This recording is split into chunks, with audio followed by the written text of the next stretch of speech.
To work with a variety of available font options, start with a new document and simply type in some text.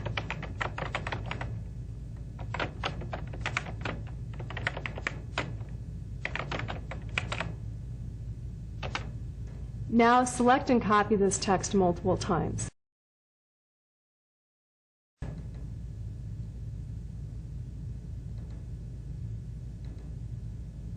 Here we can just click the paste button as many times as we want. Our current font is shown here in our formatting toolbar, Times New Roman. I'm going to come to the left-hand side of this and look at this four-headed arrow and simply drag this just a little bit to the left to give the formatting toolbar a little bit more space. Some of the toolbar buttons in the standard toolbar now will drop off. They're still available, they're just not showing right now. Times New Roman 12 point. At this time the screen has been zoomed in just simply to make it easier to demonstrate these features. We'll keep the first line as it is and select the next one. Let's go up to the Format menu. Select the first option, Font. Here you see a list of all of the installed or available fonts on your particular system. Your list could be a little bit different than mine, depending upon what has been added.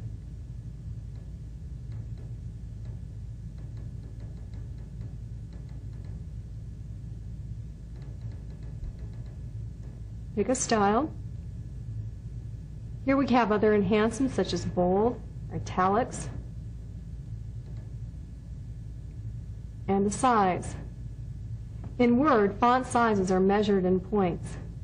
That is, there's approximately 72 points per vertical inch. The larger the point size, the larger the height of the characters. Body text is normally about 10 or 12. Remember, the default font in Word is Times New Roman 12 point. Headings are usually 14 point and larger.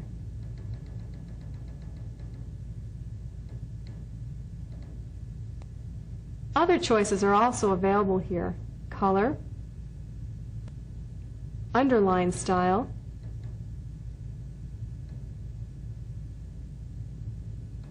if you select something there, underline color, additional effects can also be picked.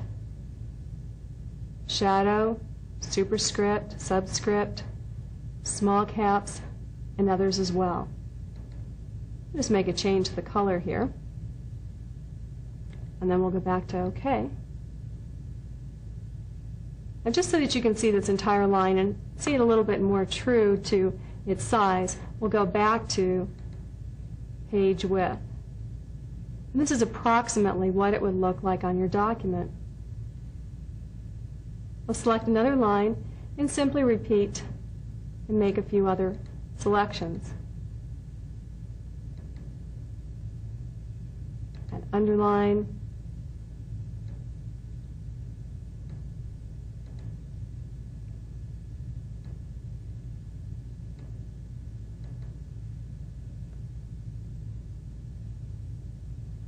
now here, for instance, small caps.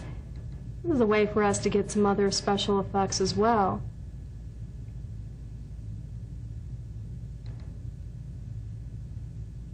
You get the idea. Now let's say I want to change this and make it a little bit smaller. I can also go up to the formatting toolbar. I'll do some more work with that in just a moment.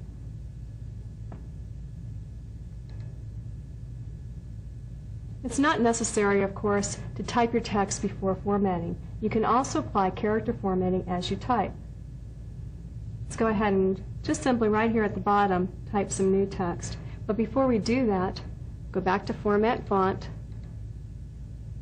and make some changes.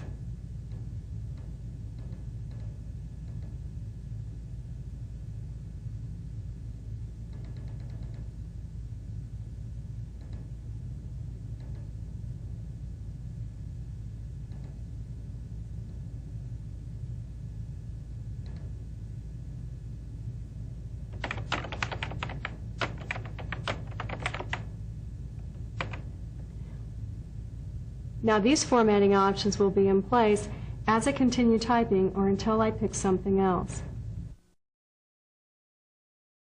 Character formatting is very descriptive of what it does. That is, it can be applied to as little as one character or possibly have the same appearance across your entire document.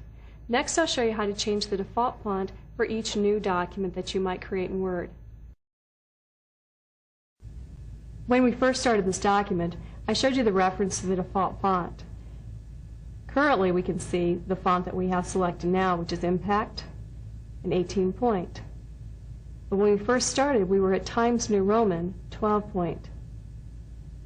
And you can also see this anytime you simply click into the text.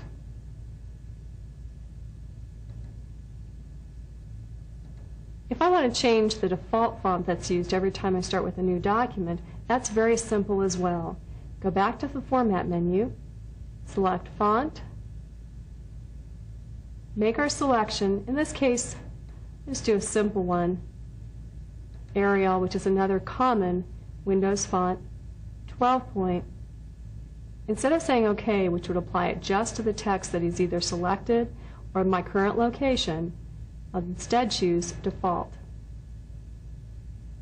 When I confirm this, then all new documents that are based upon the normal template, think of that as just the global or standard layout, will be changed.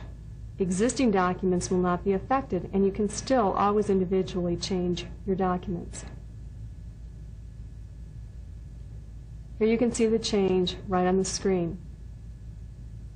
But notice the things that we had manually formatted still remain as such.